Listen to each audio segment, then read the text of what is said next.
मुंबईत आजपासून सुरू होत असलेल्या वेव्ज या जागतिक दृकश्राव्य आणि मनोरंजन परिषदेचा उद्घाटन सोहळा लवकरच होत आहे. या सोहळ्यासाठी सिनेसृष्टीतल्या कलाकारांची मांदियाळी जिओ वर्ल्ड सेंटरमध्ये जमत आहे. अभिनेत्री हेमा मालिनी, अभिनेता आमिर खान, अनुपम खेर, जॅकी श्रॉफ, गायक शान, अभिनेत्री नुसरत भरूचा यांनी या परिषदेविषयी उत्सुकता व्यक्त केली आहे.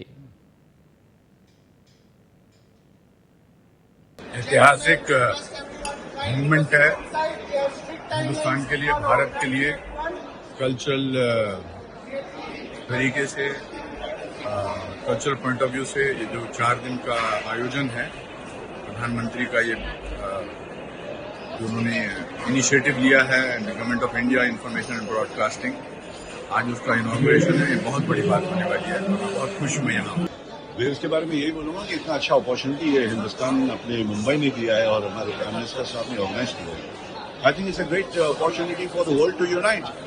तो खूबसूरत स्टेप है और ऐसे ऐसे प्रोग्राम्स हैं, क्या बताएं. खुशी है कि इस तरह का एक समिट हो रहा है, वो भी ऐसे तादाद में, इस लेवल पर, और सारे इंडिया के अलग अलग प्रांतों से, चाहे सारे आर्टिस्ट, सारे क्रिएटर्स, कंटेंट क्रिएटर्स, इन्फ्लुएंसर्स,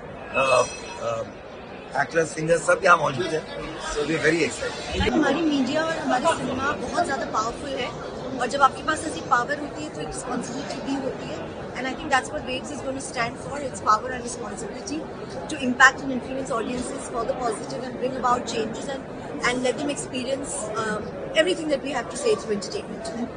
यहाँ पर इतने बड़े बड़े CEOs आ रहे हैं, यहाँ पर इतनी सारी समिट हो रही है, इतने सारे सेशंस होने वाले हैं, and we'll get to learn a lot of things, and I think it's very very important. प्रशासनातल्या कामांचा दर्जा